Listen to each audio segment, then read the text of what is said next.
In this video, we will talk about how you can get Qwen 3.8 Max API key. So in order to do that, I have this method that's relatively easy. If you want the unified OpenAI compatible integration without managing an Alibaba Cloud account, you can use OpenRouter. So head over first your OpenRouter. You can sign in or sign in later. So you can head over and just search right here for Qwen 3.8 Max, and you can see right here this. So you can see providers, pricing, and the likes. So in order to get its API key, you can click onto this Get API Key option. And once you're there, you will be asked to sign in or sign up. So it doesn't matter if you did it earlier or do it now. So let's head over and click on this Try This Model.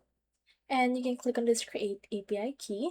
So you can create an API key from OpenWriter dashboard and just head over and then copy and export it from here. Click on this Create option. Then click on this New Key option.